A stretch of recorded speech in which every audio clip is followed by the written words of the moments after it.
All right. Meeting is streaming live on live streaming service. All right. Looks like we're live. Yeah. Gosh, this ran so bad where I'm at. Well, here we are. This is DC Alliance Chapter 38. Are we not live? Greg, you have a show on or something? Or music? There we go. Yeah, had some music on there. Sorry, it wasn't my fault. Ad. Anyway, here we are. This is 38. DC Alliance Podcast. My name is Greg, the Bat Daddy 52, and with me, as always, my homeboy Travis. What's going on, buddy? Still trying to recover. My ears are trying to recover from all the noises you're firing at me here to start the episode. No, just joking with you, obviously. No, just still trying to get over. I can't even count. I've lost, honestly, serious when I say this. I have lost count. If you include watching reaction videos, I've lost count of how many times I've seen Zack Snyder's Justice League trailer in 24 hours. So I can't wait to hear your thoughts on it because, i.e. losing your power, you were not available to join us yesterday. So I'm excited to hear about what you have to say, but I'm also excited to hear about what our guest has to say. With us, the man behind Ranger Alliance, Clay. How you doing, Clay? I am doing great. I am a little frustrated tonight just because I have been working hard on the cups that I debuted yesterday. Some of the vinyl does not want to work with me today, so just getting that out there. That's why I'm, drinking a cold one tonight, and But I'm really excited to talk about the trailer, everything that's been going on the last, week or so. So I'm pretty excited. Yeah. There's a lot of new. It feels like I don't know how we get new Zack Snyder stuff to talk about every week, and I guess every week it's not new. Sometimes it's just kind of adding on to things we already knew, but it feels like it's new every week. I'm excited. New to the general audience. There you go. There you go. All right. Well, before we get into tonight, we got a little bit of news, of course, Batwoman to talk about, and then a lot of Zack Snyder stuff to talk about, Zack Snyder Justice League stuff to talk about. Let's talk about the network that we are a part of, and we are a part of the Geek Ultimate Alliance Network. Why are you looking at me like that? This is my face when I realized I didn't watch Batwoman. You watched Batwoman? I haven't watched the last two because I didn't recover it last week. I'm too behind. I will tell you, I am actually waiting until the winter break or whatever. We will punt Batwoman tonight, people, and that's on me. But I honestly, because I was studying last week for an accounting final, midterm that killed me, and I forgot about it. So this coming week was Zack Snyder's Justice League. As always on my mind. So we'll get back and wrap up the last 3 episodes next week. Well, actually, last week there wasn't an episode, so you've only missed one. Yes. So okay. Don't feel so bad now. I thought I missed one last week. Okay. Let me get this out of the way then. I'll talk about the Geek Ultimate Alliance Network, which we are a part of, where you can find shows 7 days a week. We have 10 shows. There's World's Finest True Believers covering comic book story arcs or graphic novels from any publisher of the guest choice. We also have DC Alliance, Marvel Alliance, Star Wars Alliance, Ranger Alliance podcast covering all of said properties in the names. We have Slice of Film podcast where Katie's covering different films with our guests. We have superhero discussions where me and Travis are covering animated stuff. Right now it's Batman the Animated Series. Super Civil Servants covering just about everything there is out there. And then we have DC Alliance or DC and Marvel, Weird Science DC and Marvel comics at the end on the weekends. So we've got something going on every day. And we drop a lot of stuff. We also have a Patreon account. Patreon account has 2 tiers, a $1 tier and a $5 tier. $1 tier is a tip jar, helps keep the Batarangs sharp, and we really appreciate it. The $5 tier replaces the Batarangs that Ryan Wilder loses. So it helps us out in that sense too. We have ad-free early and exclusive episodes for the $5 tier. We appreciate everybody who contributes to both of them. But if you check out that $5 tier, you get a whole lot of really cool stuff that you won't get to see otherwise. So this is also an ad-supported network, and I believe that is all we have to say. A couple ads in here. Just bear with us. Helps keep the lights on. And they're pretty simple, pretty harmless. So myself and Clay will reunite for the last Ronin Part 2 whenever Kevin Eastman decides to release that to us. I don't think it changed from February 17th. It might have went back to March. I might not know that since because it changed like 3 times now since I've been waiting. So we will see. I'm hoping for in a couple days. So Okay. Good deal. Can't wait to hear Yeah. that. Let's think. All right, let's get some news, man. Yeah. T-Bone, let's start off with this story you wanted to cover last week, but I'm not as big into Legends, and neither was Katie, so we decided to punt it to this week, and is the Dominique Purcell. Say his name? Oh, okay. Yeah, Dominic Purcell. Yeah. Yeah, him he's leaving. leaving. He's leaving, but he's not leaving until the end of next season. So there's plenty of time to have him leave. But yet another fan favorite. Well, favorite of mine. I'm not gonna lie here.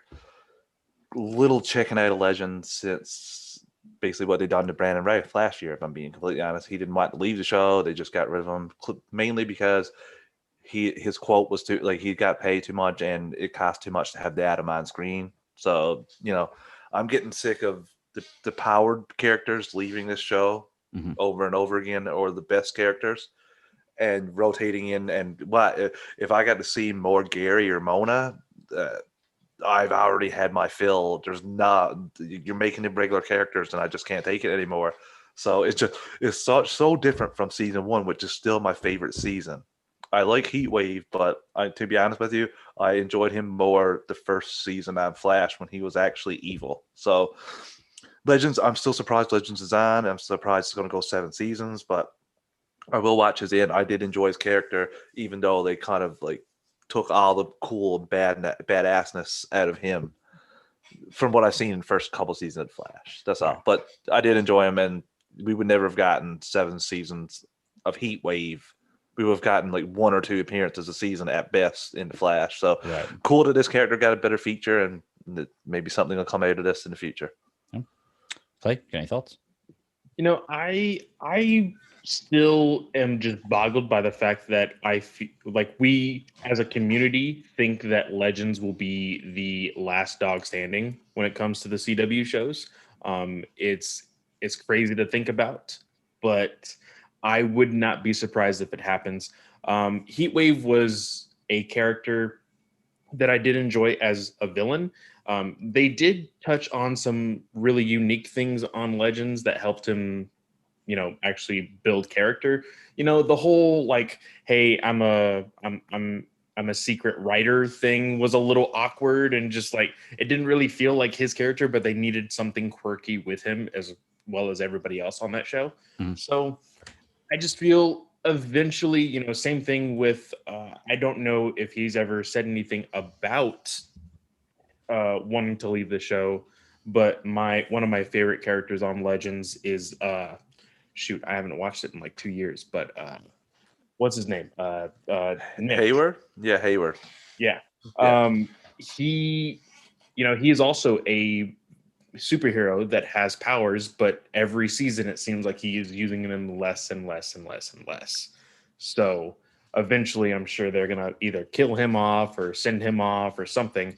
And just like Travis said, it's going to become a show that is full of quote unquote normal people, depowered people, and it's not going to be as interesting. So now there is a caveat for this in the fact that I did read an article where HBO Max was trying to be in talks with CW to get those properties and release them a day before they release on the CW. Which, if that's happening, HBO Max could put in some more money to budget, so I wouldn't feel like the heavy CG characters like Firestorm, like the Atom, like Steel, for example, like Clay said. I can't remember last time I seen him transform into Steel. It's a joke to me. It gets to a point where you're insulting the intelligence of the audience. Don't have him, give him, like Clay said, I fully expect someone to give him a needle to take away his superpowers at some point, so that he doesn't have them anymore, so he can still be there, but not, because I do enjoy. He's probably one of the, besides Sarah, who I will forever enjoy. He's probably one of the ones that I do like a lot, but a lot of that win has been took out of sales since they got rid of Brandon Routh, because they had the best bromance. Yeah, exactly. So I don't know what Legends. I just keep getting surprised that it's when, and when Clay said that about it being the final one, I don't know if you noticed me just stare off, because I tried to do the math in my head, and honestly, I don't see Flash outlasting it. Supergirl's done, and Batwoman does have an Black extra Lightning season. is also done this Yeah, season. Black Lightning's also done. Arrow's Mhm. gone. And I'm not going to count Superman and Lois, but that's a new thing. There's a new generation. Same Stargirl. I'm going to count that as a new generation of DCCW. So at the OG shows, I really think that it all depends, honestly, on how Ryan Wilder and Batwoman makes it through this season and into next. Because if the numbers dip and it's not good, I could see after next season it being in it, because they already got renewed for another season. So I could see it ending after season 3. I could see Legend going on for another season or 2 or 3, because you can just rotate out and bring in anybody. It doesn't matter anymore, really. There's like 2 characters that have been there the entire time now, and now there's only going to be one. Yeah, I not gonna lie, never really sat down and watched a full episode of Legends. I don't think I've seen bits and pieces here and there. I've kept up with little bits of Season it. 1, you can go watch this one without having any knowledge of the past or the future of season 1. Go watch season 1, episode 6, Star City 2046. Yes, I that still episode is great, but also season 1, episode 1, that is quite possibly a great introduction to also because Nick's character was a brand new character that That was in season 2, episode 1, that Nate's character showed up because the Legends were trapped. Yeah. So season 2, episode 1, also that's the one I'm thinking of. So season 1, episode 6, and then season 2, episode 1. Boom. I wouldn't have known. I wouldn't have known that one as much. Only Oliver Queen's in that one as well. So exactly, kind of got a photograph. There is. It's just the interconnected universe of the DC, working its way into those shows, and that's what I loved about, prior to Crisis, they did as much as they could with all the shows that were on the same Earth, So well, now that we have Clay here, who's watched a little bit more of DCCW than Greg, do you feel like they've gone too far, like stretched herself too thin now with this shared so many properties? Because even on when it was just Arrow and Flash, it was so special if there was even just a name drop. Now I'm expecting so much more in the sense we've seen so many things. Here's my opinion on it. The fact that DC, the CW, has so many great DC IPs is all they need, except for the low budget that they keep giving each of these characters in each of these shows, which is why I'm really excited. And I know we're going to be talking about it slightly, about the whole thing about HBO Max kind of lending their productions and their money to co-produce shows like Man of Steel, and even shows that will be coming onto HBO Max individually, to then, like you said, next day go on to CW. Yeah, that was basically their trial run was Stargirl, because they got Stargirl on the DC Universe app first for a day, and then it went to CW the following day.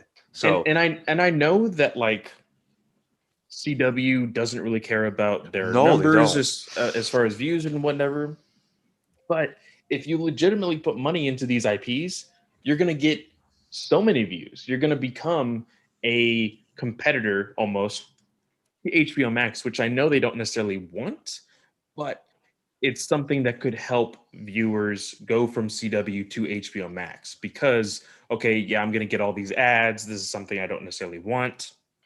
They could jump right into HBO Max if they absolutely wanted to. But I think they just need to throw money not only into their production as far as how good the show looks, but they need to find some really good writers. They need to start making it more of the CW that we all know and love, with Arrow, first season of The Flash, that first season of Legends. Because right now I just feel like they're really lacking in those writers and really being able to tell a cohesive and fun story throughout an entire season. And also, you need to cut the episode count. I agree with 95% of what Clay said there. Episode count, even 15 for Superman and Lois, I'm a little hesitant about. I wish it was 12, but I can live with 15 rather than 23, because you get some episodes where nothing happens. It just goes around in a circle for the entire episode, and about halfway through the episode, you realize, oh, this is just a filler episode. I'm waiting for stuff to happen that probably will not happen this episode at all. And I understand that they're wanting to have a show last from September all the way to May, But if you do less episodes and more shows, you still have a stacked schedule for the entire year of television. And to the point that you were talking about with the WB, like HBO Max trying to get these properties, Warner owns, I want to say at least half, maybe 75% of CW Network. Mm-hmm. So it's just basically synergy in its own way of one helping the other. And like you said, Clay, they don't care as much about the live broadcast numbers. They can't, or these shows will be canceled. Mhm. So I feel like this would go hand in hand. And there's also been talks of Warner purchasing the remaining part of CW, so they have full ownership of it, which would make sense. Then you could put properties on there and not care. There's your broadcast properties, but we bring them on streaming service too. The people who watch this broadcast television won't even really care that we're putting them on our app a day early. So I can totally see that move working, especially with how good it did with Stargirl. Because honestly, I watched Stargirl immediately on DC Universe app. And I understand something that also came up with a friend of mine that I was talking to about this co-producing shows or whatever. They fear that the quality and storytelling would have to downgrade because it would have to be viewable on the CW. Yeah. Not necessarily the case. You may have to downgrade it just a bit as far as the language or anything else, but you can still put quality content on HBO Max that can also be on CW. They managed to fit Swamp Thing onto the CW, so I'm fairly confident that they can put anything. They can make it so that they can cut anything and fit it on to the CW. Yep. So I have a question here. And we were discussing the episodes being too long, 23 episodes. And I think we all agree that that's too long. What if you could fix that problem with, instead of having it come out weekly, you change it to a streaming type deal where you could binge the entire season? Because I know for me personally, the issue is, I know it's not going to happen, but this is my mindset: is 5, 6, 7 new shows come out that I have to watch this weekly. That's really difficult for me to do. However, there's a lot of times where I'll sit down and I'll have 7, 8 hours, where I can play something and I can watch, half a season right then. And that tends to be, and I know that's the binge watching method. A lot of people. There is 2 different ways that the binge model or the weekly model can really work out. We have very successful shows that do it, such as something like a Stranger Things. Stranger Things, changed the game when it came to Netflix. When The Marvel Netflix universe shows as well. Yes, exactly. Those were very, very successful. But when it comes to the point of what HBO Max wants to do with these DC characters, and as well as just any streaming service whatsoever, is they want to be able to keep everyone's money. Yeah. That's the biggest Nathan's thing. telling me to go to bed.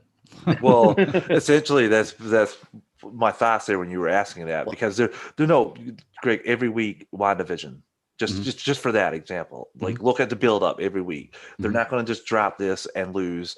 Like they have a deal. Yeah. No, they have a deal on with Netflix. After the season wraps, it goes there. I don't know if it is like that in States, but it is here in Canada. That every show but Arrow, ironically for me, Flash, Supergirl, Black Lightning, when their season ends, a week later, it drops up on Netflix. I think that deal is about to expire. Yeah. I don't know how long that is, but I know they do like very big chunks of years with that contract. But I think the only one that is not on Netflix, and it may be different because you're in Canada, but I know that Batwoman went immediately to HBO Max. We have Batwoman on Netflix. Okay, so it must be different. Just different contracts internationally, which is great because that way, you guys can see the content that you've been wanting to see instead of having to wait until HBO Max finally becomes available in your country. Which I do apologize to anybody out there. It sucks. I know that there are making ways for people to finally get HBO Max. I know that they announced South America is getting it in this summer. So that's going to be fun, but no word anywhere else. But we're not getting it here for 5 years. I think It's insane, man. that's insane. I'm Really? complete. That I would be one to dive right in head first and rip Crave TV a new one. First of all, I understand their position because once they give up the HBO contract, the add-on costs as much as the app, the HBO add-on. Their content is cut seriously when they lose that. So in 5 years, their app's gone. But they got the Snyder cut, and they're airing it day and date of, which is even Doom Patrol. We used to get it a day later. Mm-hmm. Like when you guys got Doom Patrol, we get it 1 day later with Crave. Mhm. But somehow they worked it out so that they get it the exact same time. So I'm going to refrain from trashing Crave TV until after 3/18/21, and then I'll be like, Crave, time to cut it out now and let HBO Max buy out that contract. But ultimately, it's because of the people who ran Warner Brothers before AT&T merged with them. They were in financial troubles. So instead of being like, this is like 2015, 2016 now, maybe we should look to the future. Everyone else's streaming services. No, let's just push our content back out, license it to other people, and get the quick cash for that. And that's what they did to try and like just stay afloat. Basically, it's the reason they got taken over. All these terrible bad decisions. It reminds me a lot of Marvel selling off their rights to some of the movies when they were in terrible financial trouble. Mm-hmm. Very similar to that to me, and it's just terrible decision after terrible decision put them to this point where they had to do that. And I'm going to be waiting 5 years for HBO Max, and I can't fault Colin for that because he's trying, but I don't understand. Same thing with Sky for our UK listeners.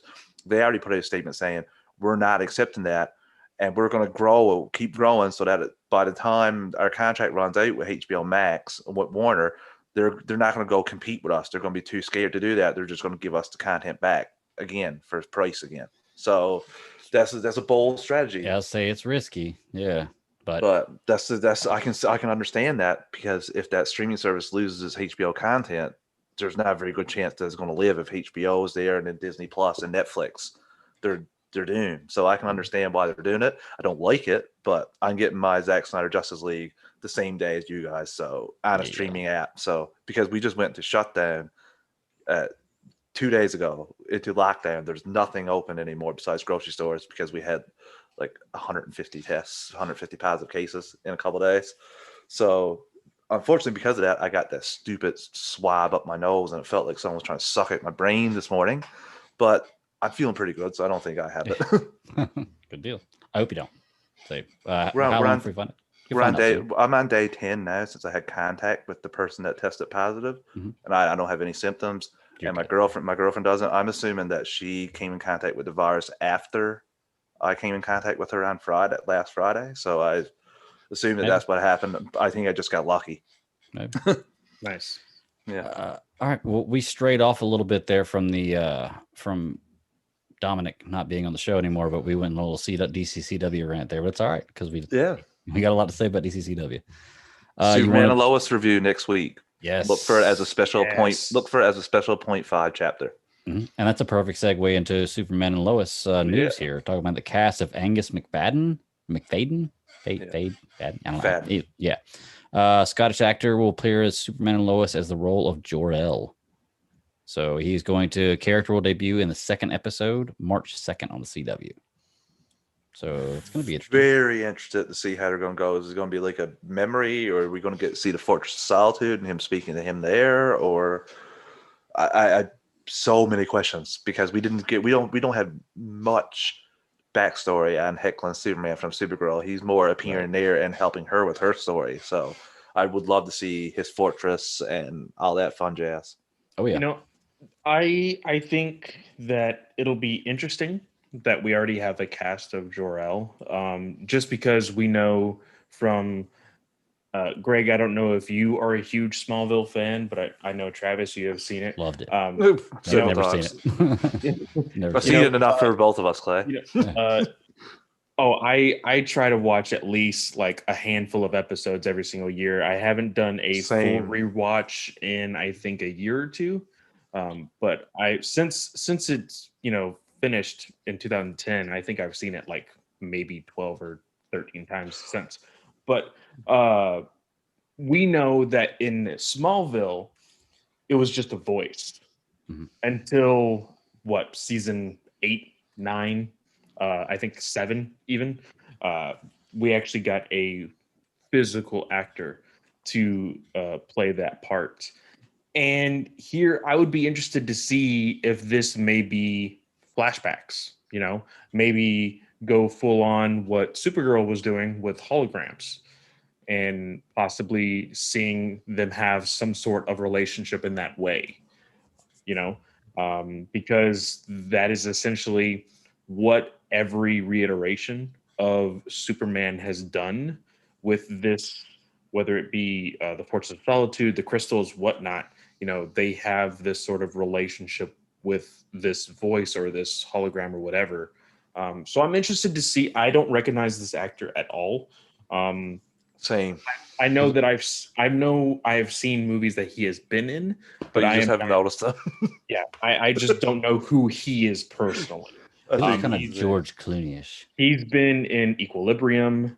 He's been in Braveheart. He was in Saw 3. I did watch Braveheart. It's been a while since I've seen Braveheart, but I mean, it's been a while since I've seen any of these movies.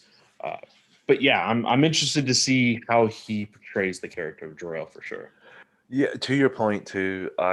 First of all, haven't rewatched Smallville as much as you, Clay. I think maybe 5 times since it ended, and a couple of those times were like randomly discovering it again and being like, "Oh yeah, let me watch that right through." And I really like the show, but I did not like how Jor-El was basically his enemy for the first few seasons.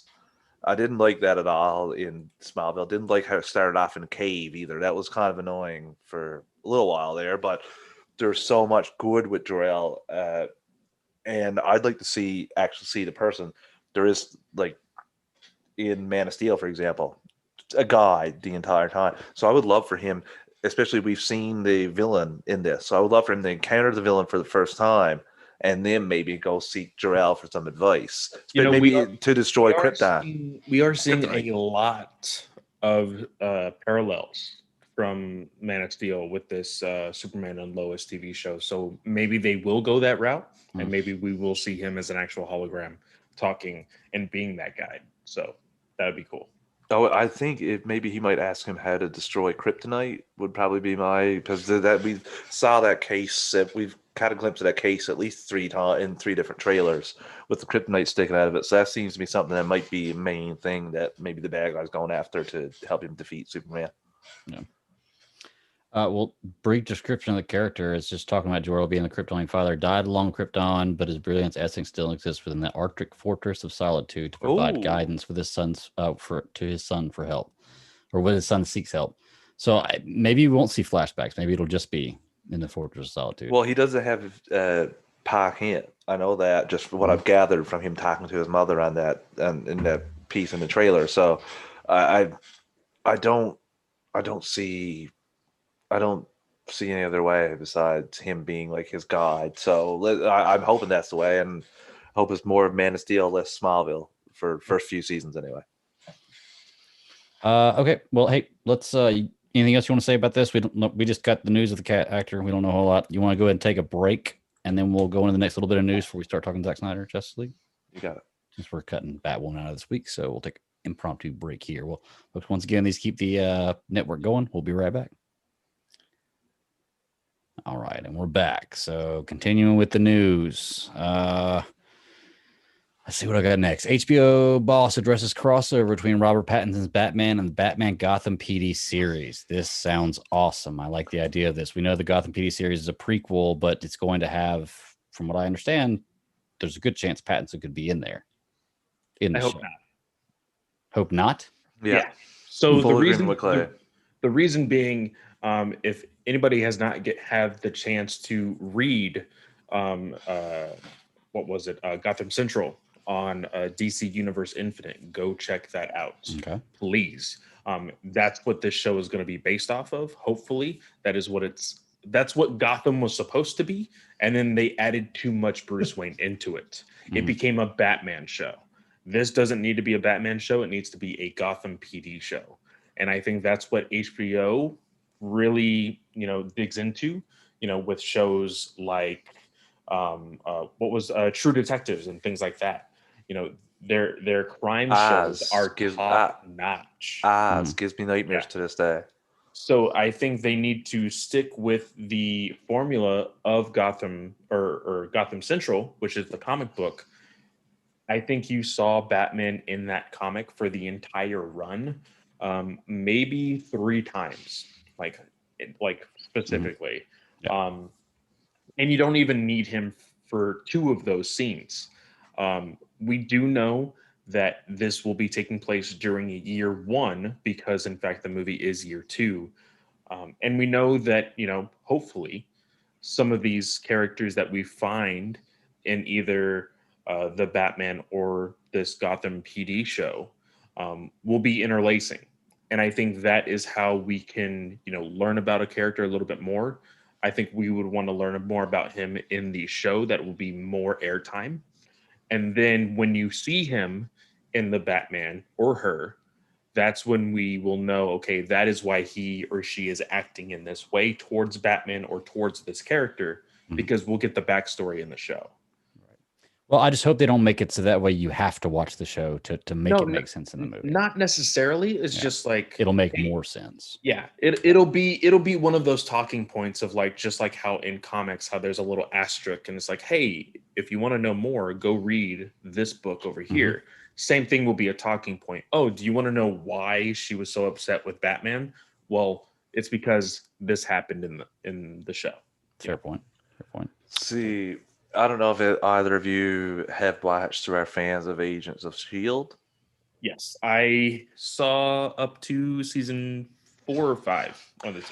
So what I thought was a terrible decision by them was putting in Samuel L. Jackson at the start of the first episode, like he was in the pilot episode, and telling everyone it's all connected, then making everyone every episode. What did everyone expect? And somebody else from the MCU to come into the show, which we never really got, except for Maria Hill. Yeah, or Lady Sif. They're wanting Iron Man to either fly over or land, or Thor hammer to come down, or something like that, and you get yourself pictured like, okay, they gave us Samuel L. Jackson in the first one, so which is really sad because Agents of S.H.I.E.L.D. would have freaking thrived on Disney Plus. Oh my God, there's so much good. When I don't even get into the best Ghost Rider that there has been is in Agents of S.H.I.E.L.D. in my opinion. Yeah. So there's so much good done there. They did some terrible stuff too, like making I can't remember his name now, go from good to bad to good to bad to dead to I know which character you're talking about. I can't remember his name, but it's just stuff like that. But it's intriguing to me if they go about it the way Clay is saying, where we get backstory on some characters, like not main players, and you make that obvious at the start. And I don't see Batman, and I don't want to see Batman. I want to see Batman in the sense of if you see a shadow. Him leaving it, he stops a crime and you see the shadow of his cape as he's leaving. Yes. And then the GCPD got to come up and handle the situation. Fine with that. But if you put Batman in there, people are going to expect to see him every time, and you're not paying Pattinson to show up in every episode. Hold on. Now, I get what you're saying there, but isn't that against the argument we have about Titans, where they have Joker and Batman and Titans, and you're like, well, we'd like to see more of it, but then we only see those little snippets, and we're like, oh, that's all we get to see. I think that it's different because Titans, however horrible the season finales are, the show is about the characters. Okay. And that's what it's always been. Even with Bruce Wayne in the last season, it was never about Bruce Wayne. No. It was always about the Titans. And here, if Batman was a shadowy figure, even in the distance, if we see Gordon and another character talking on the rooftop, waiting for Batman to show up, but Batman isn't really okay with them yet, and you just see a Batman figure with a cape flapping in the wind 3 buildings away, but we don't see who it is, because you can make that either CGI really easily, or even a stunt double. It doesn't have to be Pattinson. Yeah. because Pattinson on a TV show is going to cost way too much. Way too much. Stunt double it up. I think in the article Greg, it mentioned Pattinson as a possibility for being in some episodes. Greg, to your point, That's what I'm saying though. Yeah. With Batman, because even in, let's say, you know, we're gonna move on to that subject later, but Zack Snyder's Justice League, everything that you see Batman in is not necessarily Ben Affleck. It's a stunt double. Right. Okay. So same thing can be done here. You can say, oh, that's Pattinson's Batman, but it's not Pattinson. Okay. And I took it more as you'd see Pattinson as Bruce Wayne than you would see a Batman. No, I can you know? I can see like them using like, hey, you know, Bruce Wayne footage on Right. like a TV broadcast. Okay. Yeah. But if they decide to put Pattinson on one episode and like show him like actually doing stuff, that would be interesting. But I'm afraid that more people would be like, I want that. I want that. I want him in every episode. Like, you can't do that. And Greg, to your point about Titans, well, to Joker and whatnot, those Joker is essential to Jason Todd's story and character. Mhm. Bruce Wayne, Batman, is essential to both Dick Grayson and Jason Todd's story and character development. And same thing with Tim that's coming in that. So though that like Bruce Wayne, Batman is not essential for the character development of the GCPD. Just the name Batman and his myth is of what they think about him. But most of these GCPD people might not even encounter Batman in maybe even in their whole like career. So just the presence of him and his like feeling around Gotham is more what I'm interested in seeing, how they take that and showing up to crime scenes where bad guys are already beaten up and like waiting for you. I'm so curious on some of that stuff. And like Clay said, Gotham had that potential, but it just dove headfirst into Bruce Wayne and kind of dropped the ball when it had some great actors making like some great performances. Another show where like the first season was you know, but like it started to dig deeper into like GCPD, and then they just went downhill with the Bruce Wayne story. Same type of Clayface. Yeah. Let's see. Well, the quotes are they say they don't want to reserve any characters for just films or TV. That's the idea. Matt Reeves is obviously a producer on Gotham PD. We don't want to reserve characters for just the films for TV or for just films or TV. There should be some kind of fluidity between them. So that's the idea. I mean, we're in very early stages of that. So I don't want to suggest that any character will be, but yes, that is generally speaking the idea that there will be crossover. An overall crossover is an exciting prospect for the spinoff, but it presents an array of possibilities for the Batman franchise as a whole, which I guess it could.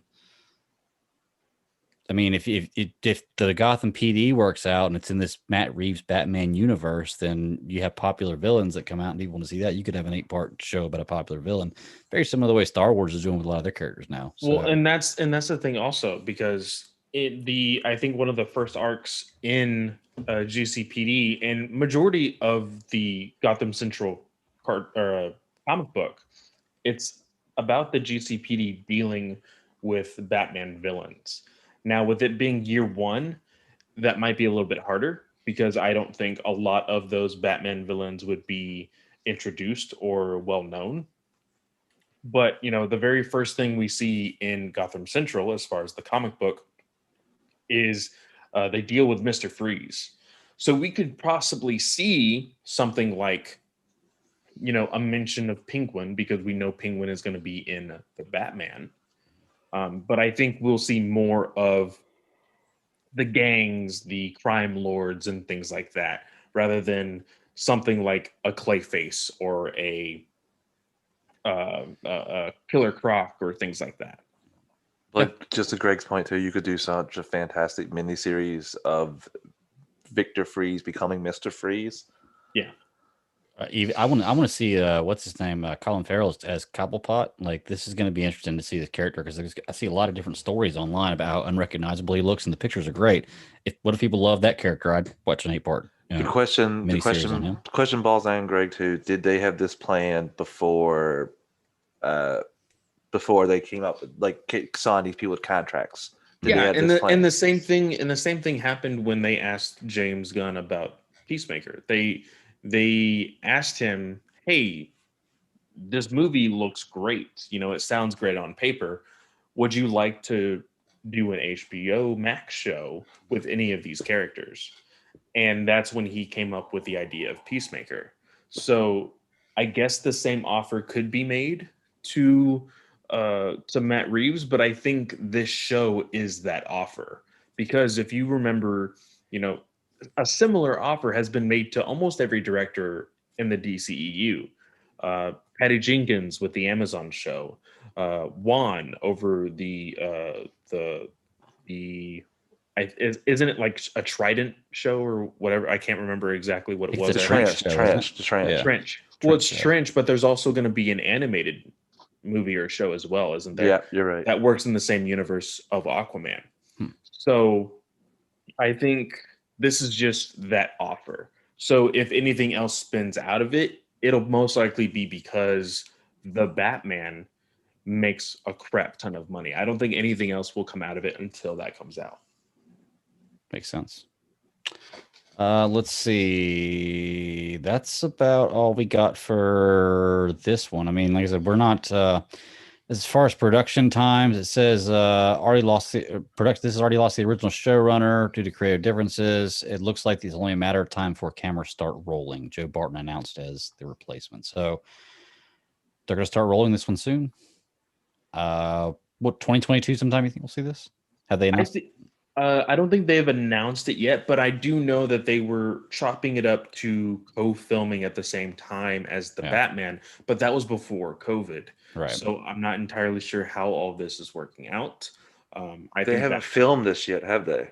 No, they haven't done. They haven't done anything yet. Soon. Yeah. And I do know that they were doing something similar to what The Mandalorian did as far as filming indoors in that giant dome. Mhm. They built an up-to-scale Gotham somewhere. I bet that looks awesome.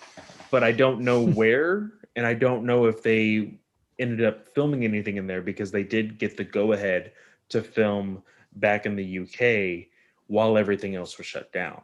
Okay. So I don't know if they actually made use of it or what. We'll see what happens. Excited for it. We'll keep you up to date on more news, but I don't got anything else to say about that. You have anything else you want to add? Excited to see what this is going to be. To be honest with you, I'm still not 100% sure. I'm a little upset that the original co-producer is not going to be attached to it, because Empire was an amazing show. But I'm looking forward to seeing what this other person brings to the table. Was it Terrence Winter was the original showrunner? Is that his name? I can't remember. That's what it says. Yeah, Terrence Winter due to creative differences. Yeah, and Joe Barton was hired as a replacement. Yeah. Yeah. So, okay. Well, we'll be interested to see what happens. So let's go into this next little bit here. And you almost had a perfect segue when you started talking about Peacemaker, because that's the next bit of news. Is James Gunn's Peacemaker announces release month. Looks like they're going to be aiming to release the show in January of 2022. And it says Peacemaker is one of the first shows that was greenlit to be one of the first shows coming out in January 22. It's an example of what HBO Max can do with its DC content, and what we're producing at a level we haven't seen DC content do thus far. So they are really confident. Well, I guess that's true, because, you know, like we just talked about, the Trench, the Atlantean show, the Amazon stuff, that was talked about, but I guess this is the first one that is actually pushed towards production. It's actually confirmed in January. So it's already begun filming. Yeah, it has already begun filming. I think they said that instead of the usual, like, however many weeks a TV show takes to air, this is taking the same amount of production as a movie, so 6 to 9 months. And so January 2022, all I have to say is happy birthday to me, you know? There you go. I'm pretty excited about it. To Clay from DC. That's right. What do you think, Travis? I know you're looking forward to Peacemaker, right? Because you've you've been somebody who's told me a lot that I need to watch John Cena in this, I need to watch John Cena in that, and he's a better actor than I say he is, and he very well could be. So, and I'm getting more excited for this the more everybody else seems to be excited. First off, I just want to say I didn't say and this and that and that. I said Blackhurst. I said Blackhurst, because I thought he was fantastic in that. Mm-hmm. Fantastic. I'm excited to see this, because I think his character is going to be hilarious in Suicide Squad, and I just can't wait. It's another year away, so I gotta get through Zack Snyder's Justice League first, and then I can start looking forward to the next things, i.e., Falcon and Winter Soldier the next day. But in general, just DC stuff, I can look forward to James Gunn's Suicide Squad, and then this. I want to see the Suicide Squad before I dive headfirst and like fully love this character. Right. I think John Cena can nail it, but I want to see the performance before I get super jacked about Peacemaker. But I'm very interested that they would just greenlight this and let him put this, like, if this movie flops, this show is still there regardless. So very interesting, very bold move that can tell that HBO Max and Collider wants DC content on that streaming platform. Well, we were asked last week in the chat if who we thought was going to die in Suicide Squad, and honestly, I wouldn't be surprised if it was Peacemaker was the guy that died. I'm gonna say a third of every character that was casted in this movie will die. Oh yeah, I would not be able to. Things are just crapshoot. I am pretty confident that the first scene that we will see, or the first like real mission, will be the very first part of the movie. We're going to jump right into it, and I think majority of those people all dead. just as a like, hey, this is the kind of movie you're about to watch, kind of thing. Which, if you were actually, better thing to ask, Greg, is who's the one character you don't think's going to die? Harley Quinn. See, I you're not am kill hoping. Anybody, you're not going to No. See, yeah. I am hoping, and this is me crossing my fingers, but I am really hoping that this is more seen as its own universe type movie, and they're just like, hey, James Gunn, fuck it, just do whatever you want, and he kills Harley Quinn, and I think Margot Robbie would be more entailed to do that because it would be so fun. And I know, like, if you've ever seen Super by James Gunn, I just recently watched that movie as of last year. He is not like afraid to be like, hey, that's a main character. I don't care, you know. He doesn't care about the feelings of like, oh, this is a great IP. You can't do anything to this kind of character. He's just like, nah, if I want to kill him, I'm going to kill him, you know? Sounds like the author of Game of Thrones books. I think you both, if you haven't seen Super, you should watch it. Okay. I haven't, so I'm going to have to watch it. Yeah. Add it to the long list of stuff here. Watch it before Suicide Squad comes out. Okay. There's my list. All right. Well, you guys got anything else we want to talk about? You know, we hit the little bits and pieces here of Peacemaker. Like I said, I think he might be the guy who dies, bites the bullet. And, you know, Katie raised the point of it. Well, I think she was sarcastically raising the point of us not caring about a character that's dead, but there are reasons behind that, I'm sure, because we already have that out there and people care about it. So I don't see why the argument of that would be kind of irrelevant to me, I don't think.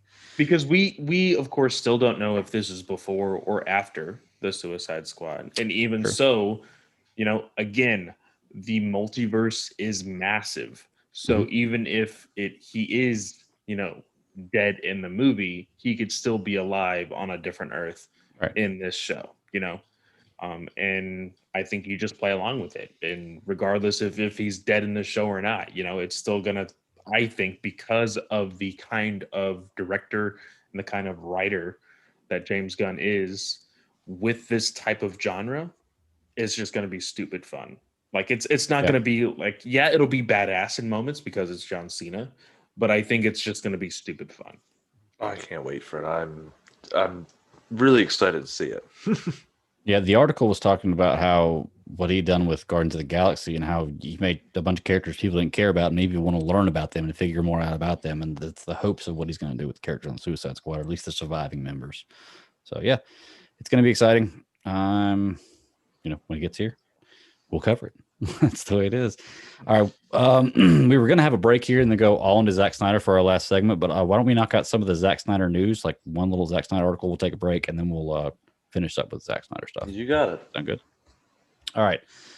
Let's see. We'll just start at the top here. Zack Snyder's Justice League releases first music track from Junkie XL's score. This The score will release the first full-piece musical score from Zack Snyder cut of Justice League, composed by Junkie XL. It's a 6-minute, 49-second piece entitled Crew at War Power. Did y'all get a chance to listen to this? Yes. Thoughts? I didn't get the chance to listen to it away from the trailer, but it's still amazing. I'll have to send you a tweet with it. The dude is just put in the work. And like I was saying yesterday, you can tell when Batman is saying, I had a dream, a premonition, really. The music is very similar, but still changed a little bit from one of the trailers where he's saying that sitting on a chair. I can't remember which trailer for JL the first time around. He was like, there's an attack coming, you, me, the others. When he says that, it's the same kind of music kicks in as what kicks in when he's talking in this trailer, but there's a little slight difference. And Junkie XL did say he went back and tweaked some things and thought some things sounded cooler now than what they did back then, and just touched some things up, used some of that score for some other things that he worked on. So I'm all in. It sounded even better than what I listened to before. Yeah, it described it as the combination of electronic music and classical orchestral themes that have become a calling card for Junkie XL. And it is true, man. It's just amazing, the sound. And it goes so well with Snyder's themes in this Justice League. It's just a perfect combination for me. Let's see. Boss Logic, my team, and I joined forces with Zack Snyder and at Snyder Cut and at Nifty Gateway, dropping some NFT exclusives for a great cause. Save the date. More info soon. I believe this was March 4th was the date that I saw on the tweet. Looks like they're going to be giving away NFTs. Are they photos? It's like artwork. It'll most likely just be what Boss Logic is well known for, which is his art, whether that be prints or canvases, whatever. I'm pretty excited about this just because I know that as the years have progressed, he's gotten a little bit better with his art. He has gotten massive praise since he's gotten exclusive contracts with, people like the NBA and Marvel, Disney, things like that. He has really made himself known since like 2012, and I think it's really cool. And all the Snyder stuff has been fantastic. All the stuff is fantastic, but all the Snyder stuff has been fantastic. So just more of it, more stuff. I love how they did, like, I don't know who made this call. I'm not seeing much push from WB on the trailer and all that. So if they're making these deals on their own, props to them, because Boss Logic is, like Clay said, he's one of, like, since 2012, he's been the guy for this stuff. He's building up to the guy. That's where he is now, in my opinion. So just a team with him is just smart, and to just help grow, because you'll get some Boss Logic fans that aren't Snyder Cut fans end up checking this out because of this design. Yeah, I don't think I've ever seen anything he's put out there I didn't like. So just beautiful artwork. All right, next Snyder Cut stuff here. Oh, this one's a fun one. Batman got 10 million views in 24 hours on the Warner Brothers YouTube channel. Snyder Cut got 9.7 million views in 24 hours on the HBO Max YouTube channel. Just saying. Look at these numbers and look what HBO Max is doing. You also got to say that the HBO Max subscribers are only 556,000, whereas WB's is in the millions, like multiple millions. So just to think about, if WB, I don't know what the decision here. They only retweeted it once. That's it. But could you imagine if they put it on their platform, we'd get even more views for it before that time? Yeah. I don't know why they wouldn't, but actually I do know exactly why. I was going to say, Travis, come on now. You know I'm just trying to be nice. I'm trying to assume the best in people, and I get constantly shown why that's not the case, especially for big businesses. So yeah, I feel you, man. Well, it does say that the Snyder Cut trailer has become the second most viewed Warner Brothers trailer in the first 24 hours in history. 24.9 million. Well, I guess that was the final number across all accounts on social media, beating the Batman 22 million, Dune 20.8 million, and only behind Godzilla versus King Kong for 25.6 million. So that's across all social media. What do you guys think? Do you think it's popular? I don't think this is a movie anybody wants to see. You know, I'm What- surprised. I honestly thought when people saw the thumbnail, they'd be like, "That's the same movie." I don't know. I don't even watch this trailer. I don't. Why did so many people watch the trailer? I thought it was the exact same movie. I'm going to continuously do that every Yeah, I episode. don't know.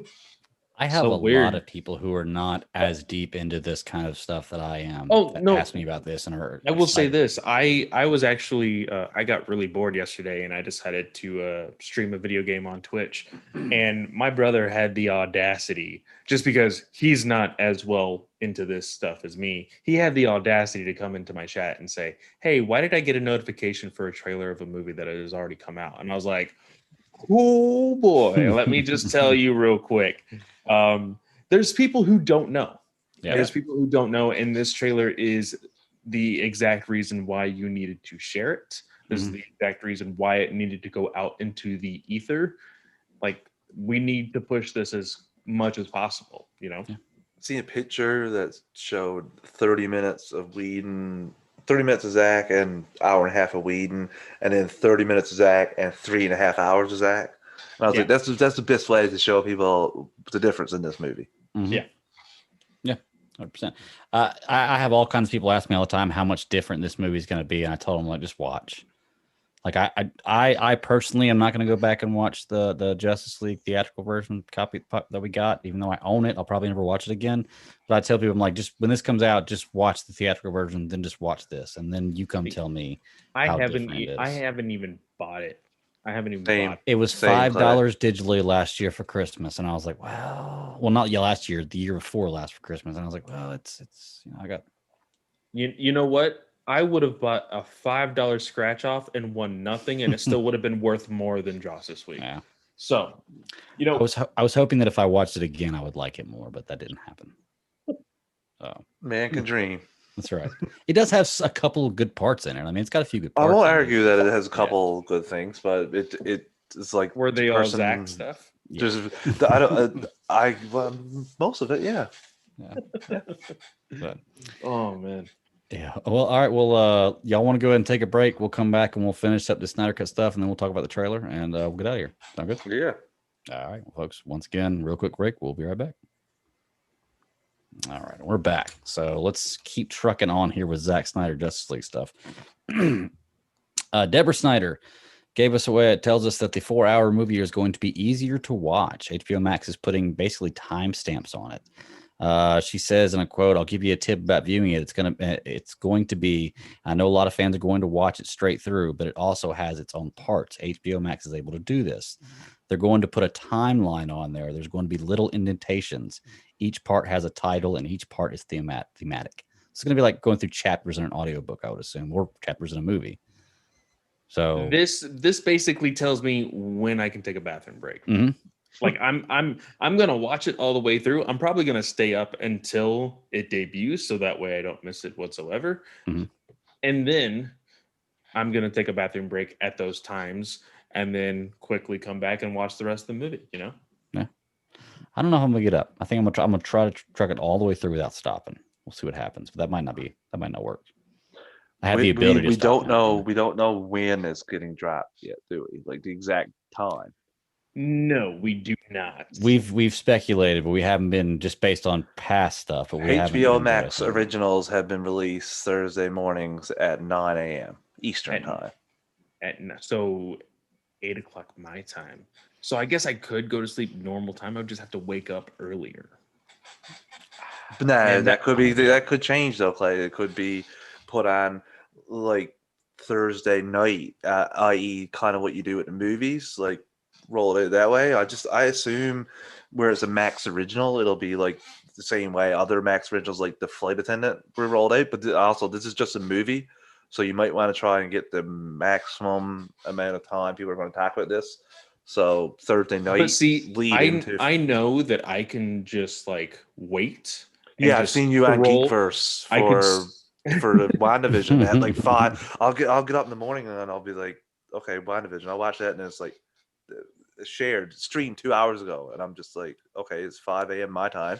I'm like, Yeah. Clay's on there, and he seems like he just woke up. He's that bright-eyed and bush-tailed. I'm like, how does he do it, man? How do you do it? I'm so surprised. But more so, what I could do is if I wake up early, let's say I wake up, if it does drop normally, anywhere between the 8 or 9 o'clock.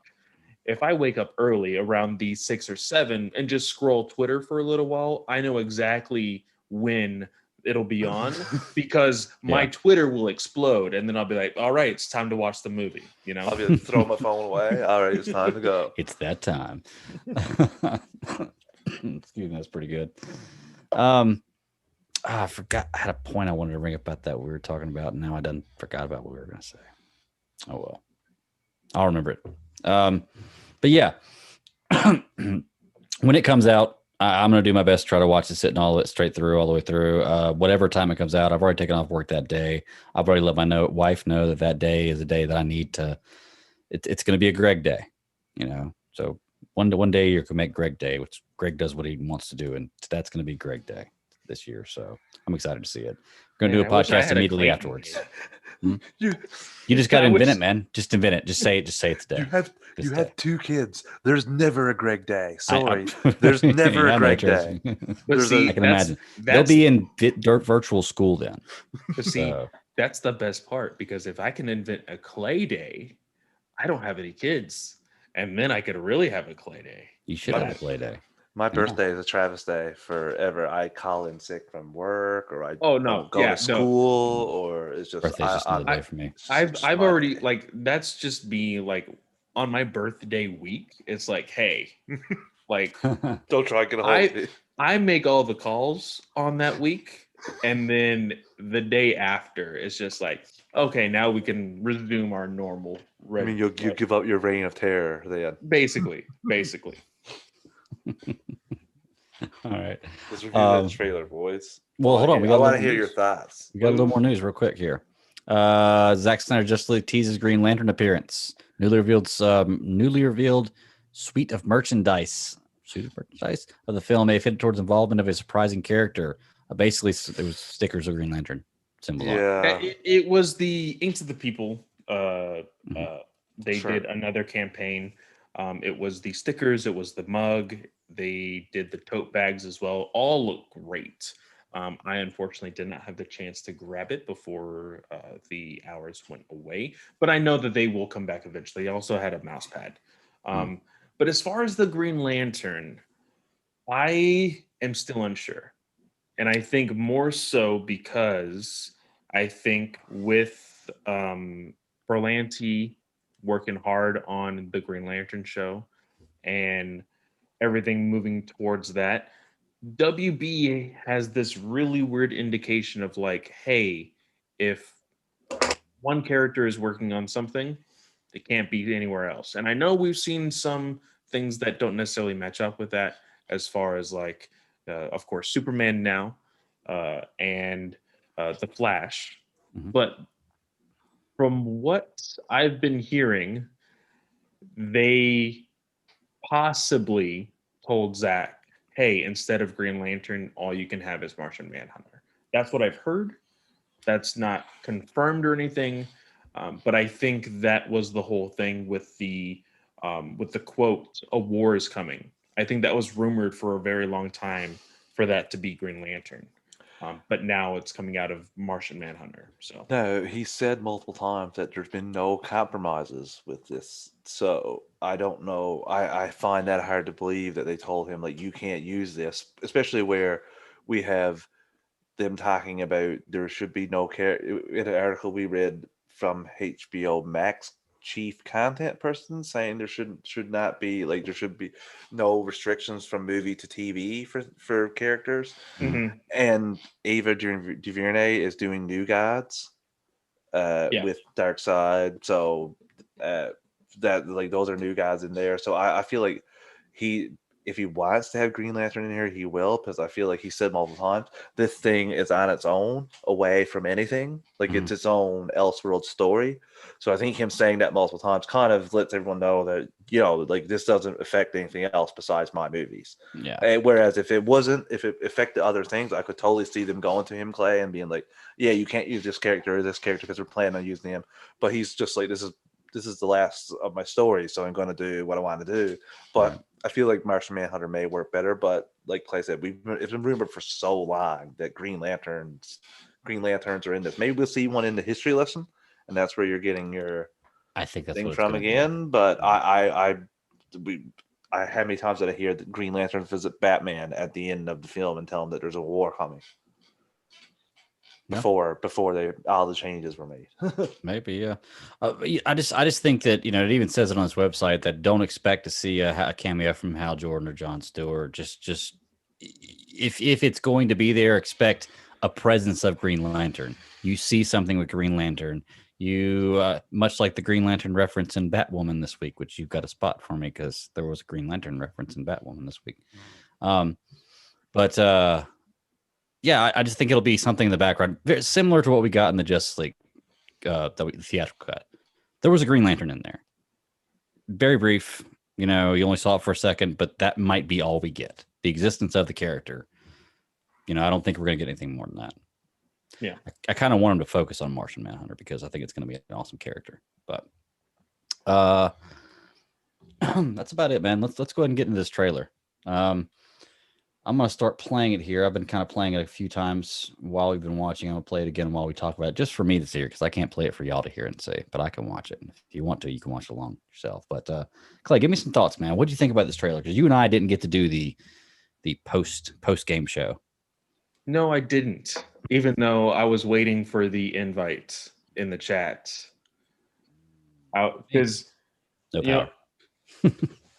all I saw Katie say, "Can I join?" And then all of a sudden she popped up on my screen, and then I was like, "Hey, wait, where's my invite?" And then nothing.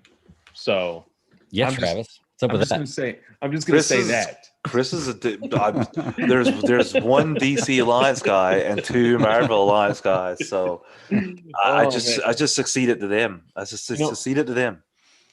It's fine. I will say this. I woke up very nervous, very excited. More so because there's something that I want to talk about, which will be more for the YouTube live stream. So if anybody's listening to this in the future, go to the live stream around this time, and I'll show you something here in a quick second.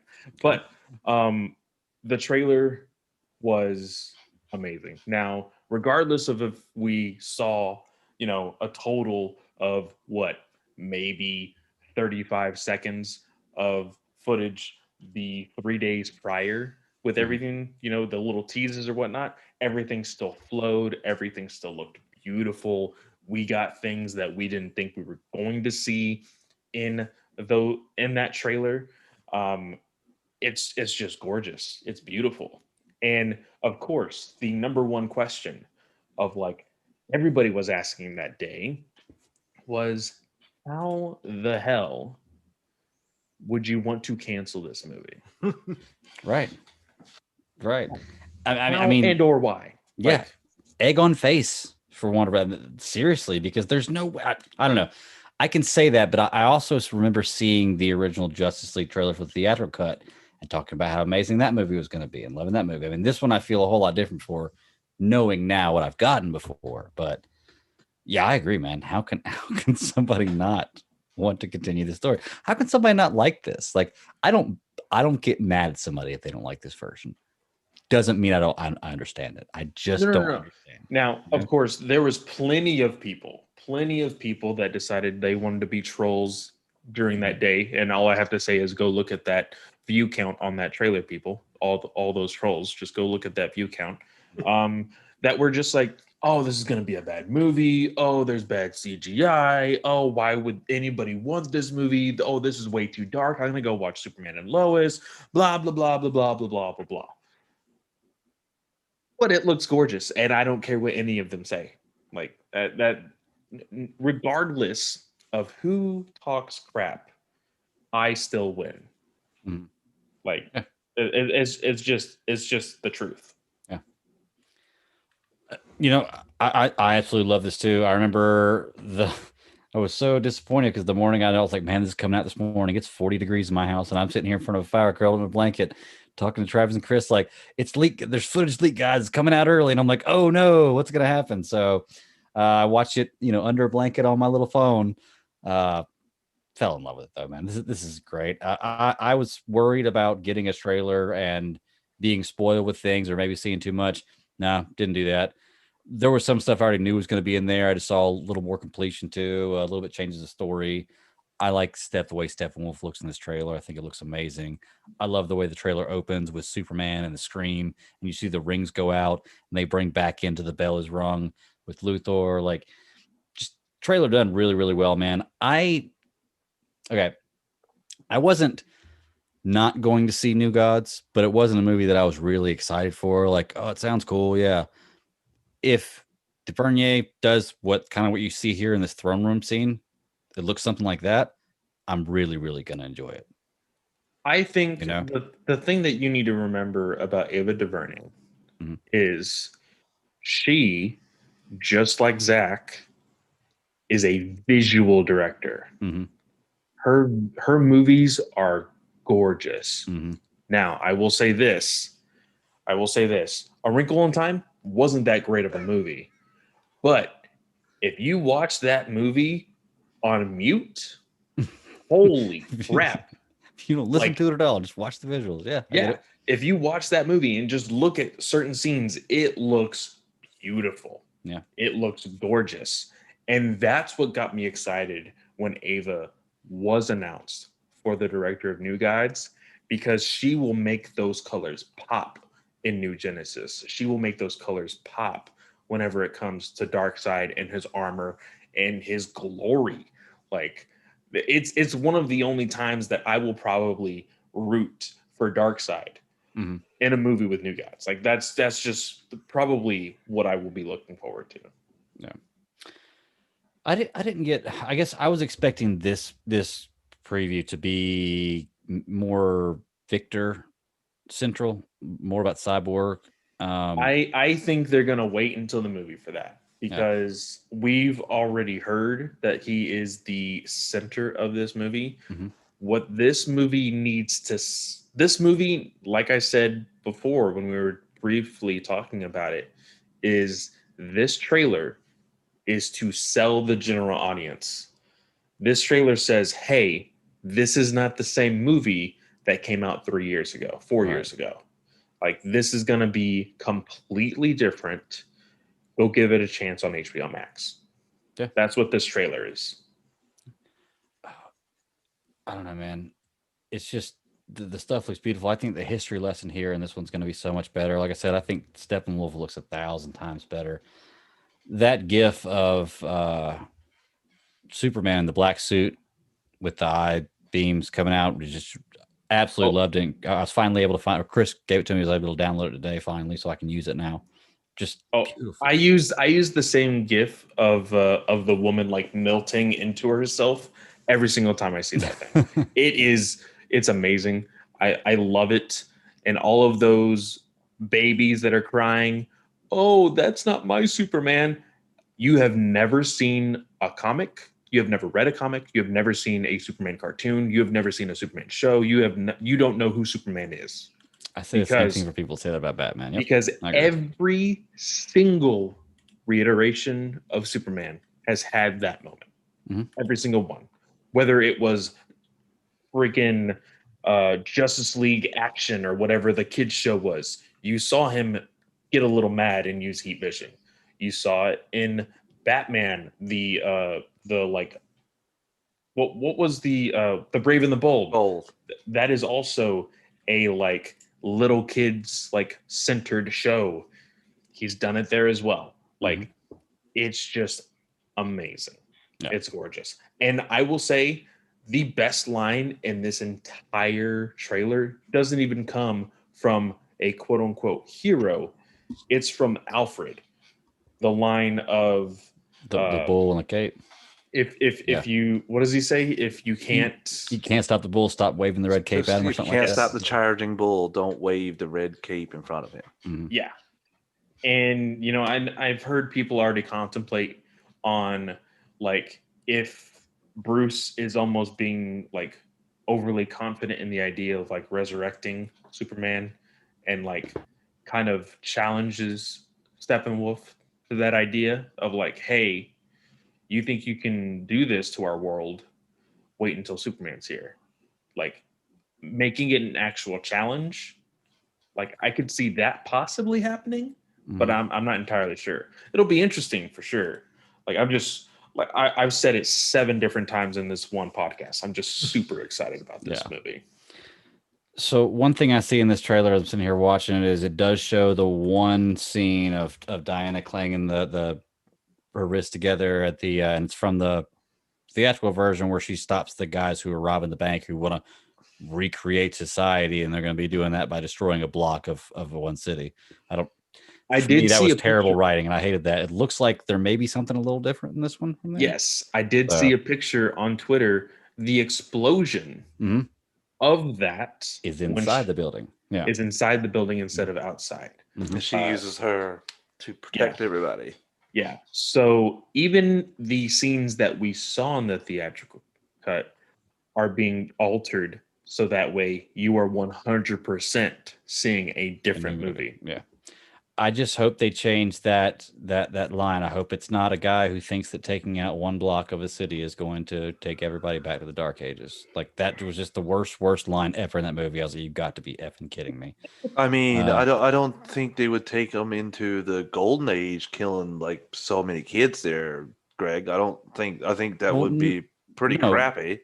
No, what I'm saying is the motivation of the villain.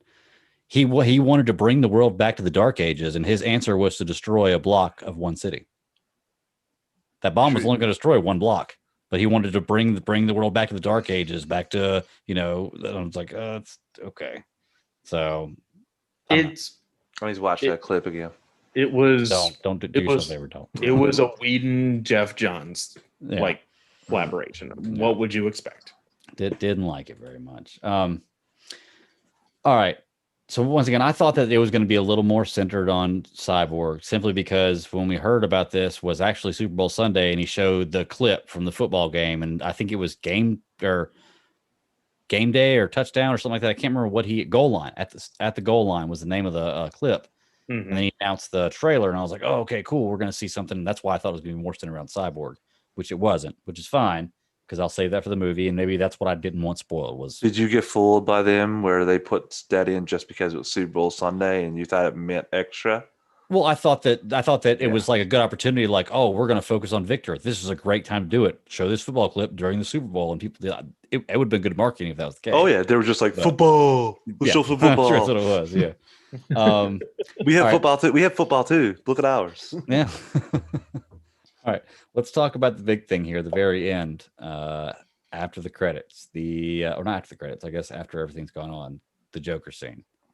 Can I just say before we do anything, I've watched so many reaction videos I can't count. There was actually one where they stopped at the title card and did not finish, didn't think there was anything left. Oh no. Oh terrible. no. I laughed and Terrible. laughed and That's laughed amazing. and laughed. Yeah. There were so many comments. You guys missed the last 10 seconds. Bravo. Is this your first reaction video? Oh my god. That's amazing. Yeah. No, I want to say something else also before we jump into the last section. There's 2 moments here that I think are very noteworthy. One, we are getting the massive Batman tank from War Machine, I think he the calls War it. Machine. He calls it the War Machine. Of Mhm. course, this is the tank that is famously in the Dark Knight Returns comic. So that in itself, when I saw just like people were able to like capture it the day, like 2 days before, and just like put it in a screenshot, looked amazing. But also, there's a moment here where you see Cyborg and the CGI looks Red herring. It's a red herring. I just want to make sure everybody else is hearing this. Is it just of the course, face you're talking about? No, the whole the entire thing. It is a red herring. They don't want, I'm not going to spoil it here. There is something that is going to happen to that character that clearly Snyder does not want to be shown before the movie. And there's so many people trying to tear. I just saw it. Yeah. I've already seen 2 people try to have conversations with me saying, "Oh, it's going to be a horrible movie because of that one scene in a trailer." And I want to just jump into Clay's, just to add, Clay, just for a second. In Infinity War, they showed Hulk charging with the rest of the Avengers to fight at the battle at Wakanda. But in the actual movie, Hulk was not Hulk. He was a Hulkbuster. Yeah. So they completely changed the game. They just put that in there to fool everybody and not give away. And the exact same thing happened. There was a clip, I think like a couple months ago, that we had seen of Batman fighting off some parademons, dodging or blocking the shots with his gauntlets. We see that exact same scene in this trailer, and you notice Steppenwolf is like right there in front of him. We didn't see that before, so it's called movie. It's called movie magic. Yeah. Like, well, look at Thor Ragnarok. In the trailer, you can see the scene at the very end where the first time you see him with the short hair, and he has 2 eyes. In the movie, that's where he's already lost his eye and he has the eye patch. They didn't give that away in the trailer. I was like, oh, okay, that's cool. Little things like that. So yeah, if you even pause it, Greg, when you're watching it, on that cyborg shot, I've got it paused right now looking at it. Yeah. It just looks out of place compared to the rest of the trailer and the shots in general. It looks like it's more just placed in there as a placeholder rather than it was finely tuned. And I also want to just give Zack Snyder a shout out because he gave the VFX people who worked on this a shout out this morning. And it's just, I see all the $70 million, you could feed so many people, or you could have so many indie projects. The man put 5 VFX studios in work during the pandemic. So if I ever see that, it's just going to go to the list of the hundreds and hundreds of accounts that I have blocked for just stupid reasons. It'll be just blocked and I won't have anything to do with it. Yeah. Brent in the chat says always check out of the title cards and trailers, rookies. Yes. Yeah. I could not stop laughing. It was so funny. And they were just like, one person actually said, I was expecting to see the Joker. And then I was just like, go watch it again one time. You must have missed it. Go watch it again one time. No, let's talk about the last few seconds. Scott from the DC Film Squadcast also noticed and made it something to tell that right before that scene, the Zack Snyder Justice League title card that comes out, you actually see Zack Snyder come in like a millisecond before Justice League. Of course, I feel like that is on purpose, but then we see this glorious shot of Batman, and then we see Joker. He's in the straight jacket along with the bulletproof vest, the long hair. And I will just say this. Last night I saw The Little Things on HBO Max.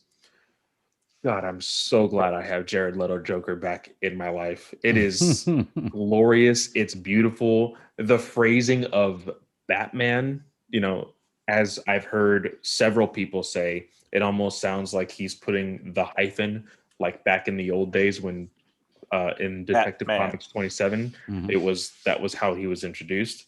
It just sounds great, and I'm so glad these two are actually getting screen time together in this universe. It was something that we didn't really see in Suicide Squad. We saw like he was in the car and Batman was on top. There was no interaction. He didn't say anything, right? It was like Harley said Batsy, Batsy, Batsy. But did he say Batman or Bat? No, he screamed and like hit the top of the car or whatever, like right before Batman showed up. So like there was nothing really there. There was no interaction like there is here, and it's gonna be amazing. Yeah, I will say that last scene, you see Cyborg in the background over Batman's shoulder. Pretty cool. he looks much thinner in the cowl in this scene. Well, that's a reshoot too, right? Yeah, Not yeah, reshoot, but additional photography. This He is from came the back, additional photography. and Yeah, this is just like he came back for that. And there's also several others we didn't see them, so I'm not going to say their names if you haven't heard it or watched it. I won't give away any of the people that came back for additional photography or in this nightmare we've sequence. talked about it on here before. I know, but some This they people know. might not. You know, Okay, yeah. we could have had 2 new listeners in the last. And also, 3 weeks. I will say this again. Same thing with the red herring and the other shot. This shot is also something that people are getting upset about. I've already seen so many people say, "Oh, Cyborg's in a hoodie. This is the worst way to lower the budget on CGI." Blah blah. I think again, it is a red herring. I think that is something that they could have easily just blurred out into the background, and you will see what he really looks like. If you do research, like Clay's talking about here, on the subject, you will see what he's supposed to look like in the nightmare world. That's just all I'm gonna say. If you want to do the research, you can. If you want to wait for the movie, you can as well, because it's not actual like stills or like it's concept art. So you take that with a grain of salt. And I will say the hardest thing about this movie, which of course it needed to be done to be able to sell the concept to HBO Max in the first place, is the fact that we know so much about this movie, but even still, there is still so much we haven't seen and we haven't heard of. So although there is a lot of talking points that we know about, I still think there's a lot that Zack Snyder is going to surprise us with. A lot of meat left on that bone, Clay. Yeah, I agree. Oh, I can't wait. Looks so good. Yeah, I lost count of how many times I watched the trailer. I think Nathan texted me yesterday and asked me, how many times you watch it? And I was like, at least 10 at this point, but that was somewhat early on. I've watched it a bunch today. Probably watched it 20 times. I think I've seen it just as much as I saw the Batman trailer during fandom. Yeah. And that was like in the teens already. I think I should watch this as many times as it equals up to watch the theatrical cut of Justice League. That way I can feel justified. It's almost like erasing it. 2 minutes, 2 minutes and 30 seconds. Divide that into 2 hours, sir. Math. Not my strong suit. All right. Anything else you want to point out about this trailer? We as in the network covered this trailer. Travis and Chris and Travis got their fan reaction. Katie joined the show. They did a review of it. Go check it out. It was an awesome DC Alliance episode that just popped out earlier. Was that an amalgam chat? What should we call it? No, it was a 0.5 DCA. I done my special Greg imitation doing here we are chapter. Yeah. I do want to say I don't know what all we're going to be talking about afterward, but I want to go ahead and for everybody watching on YouTube, when you come back, like I said, I went ahead and since I've been working at home, I've had a lot of other free time and I decided to make these. These are awesome. Show them out, Clay. Show them out. My wife gave me the idea to do so. This is my Zack Snyder's Justice League cup. You can't really see it all too well with the camera just because the light is so bright. But this one in particular is a holographic color. There is plenty of different holographics on my Etsy shop. You can go get it.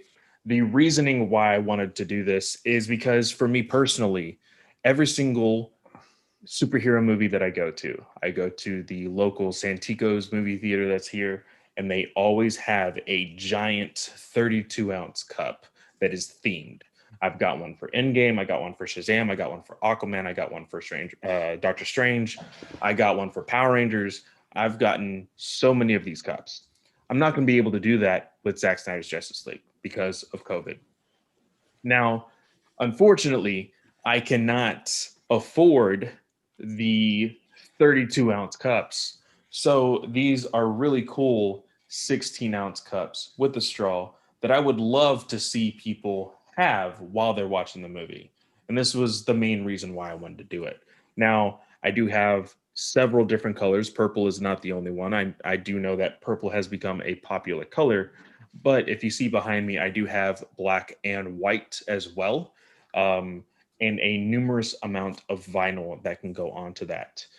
So go check out my Etsy shop. It is in fact Hinojosa, Hinojosa Vinyl Designs. And I will have those cups available for those who want it. We'll put a link in to the Sure. description, and we'll put an extra tweet in with your page as well, Clay, because these are top notch. You put they're let me listeners. They're not like these where your letters peel off. It's not. This is you're getting high quality stuff. Like I paid $10 for this for a bachelor party. Yeah, and I do have the white cups that I was talking about. They're actually a stainless steel.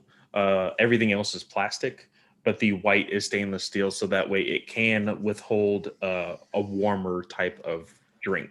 The plastic cups recommend only cold drinks, and everything is hand washed, so that way it doesn't get ruined in the dishwasher. And if you do so, it can last anywhere from 5 to 7 years. So this is a cup that can withstand a lot. So what he's saying is you can have that cup. You get the cup now, you'll have it for part 2 and the final part 3 when we finally get that. Okay, so Clay, what I'm going to do is I'm going to set up an allotment so that way every month it just donates $20 to your Etsy account, and every month you send me something new you create, because every time you show me something, I want to buy it. It looks awesome. That's the Black something Panther, the Vader, something that I also wanted to let you guys know. I know how important AFSP is to this movement. 5% of the weekly sales of the Zack Snyder's Justice League Cup is going to the American Foundation to Suicide Prevention. Yes, sir. Good man. That was something that I needed to do. I just felt that it was very important if I were to do something like this, that it go towards that. Stand up guy, Clay. Thank you. I agree. All right, fellas. Well, that's it. That's all I got on the docket for tonight. Y'all want to get out of here? Yeah, just remember though, Zack Snyder introduced this trailer as the first official Zack Snyder's Justice League trailer. So we may get a second one that we'll review if we do get it before the movie. Well, you could take it like that, or you could take it as the teaser he gave us before. I take him at his word, Greg. I don't know about you, but when he says first official trailer, I can't not agree with him. Yeah, don't take this away. Don't take this away from me. I don't think the word first implies there's a second. Don't you take this hope. I think there will be one more. I think there will be one more because they need those TV spots. That's what Chris says in the chat. He says, wait until trailer number 2. So maybe, yeah. I think if there is one more, you're going to see some of the scenes you saw from this one in that trailer, the way a lot of trailers do, where it's not completely new. Or maybe we'll get that Cyborg trailer in there. We'll see. All right, let's get out of here, man. Clay, where can they find you at, buddy? Yeah, so you can find me at FanboyClay on Twitter. And if you go to my Twitter, I actually have a link tree in my description. The very first link on that link tree is the Etsy shop. So if you want to go find it that way, you can definitely do that as well. I have shows like the Batman News Weekly podcast, the Comic Book Legion podcast, the Weird Science Marvel podcast, as well as the Ranger Alliance podcast at the Geek Ultimate Alliance Network with all of you guys.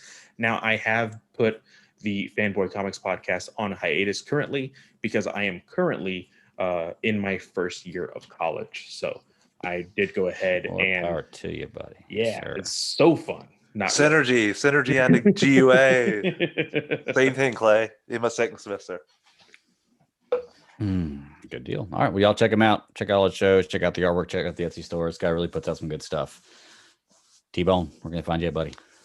As the name applies, well, actually, if you're just listening to this podcast, you can't see the name. So Travis_156 on Twitter. You can drop me a line. We can chat about pretty much anything. Superhero discussions. We're plowing through Batman the Animated Series now. I think we're midway through season 1. I think we're just past the halfway point. I'm going to pull the ripcord soon in the next couple of weeks and throw Greg into the Mask of the Phantasm world. Phantasm, yeah. Just because I feel like we've pretty much hit all the story beats in Batman the Animated Series that you would need, or any background information you would need to know that would help you with this movie. So I think that we're soon ready for that. I'm sure there might be 1 or 2 people on the network that might want to join in on that fun. Cool. Good deal. And you can find me at the BatDaddy52 on Twitter. Check me out. My personal handle, DC Alliance Podcast, Superior Discussions, Super Civil Servants, C3 Panthers Podcast, where you can find me most weeks. Check out all those shows, all those handles. Folks, thank you so much for the support. Check out our Patreon account. Like, review, tell a friend, share, all that good stuff you're supposed to say to get stuff out there, folks. Thank you very much for listening. Fan interactions. I'm bringing back the Would You Rathers. It's been a rough last couple of weeks, but I'll get some Would You Rathers up there for next week. I promise. They're hard to think of sometimes, but that's all I got. So anything else, fellas? All right. Until next week, y'all keep pounding. Later, everyone.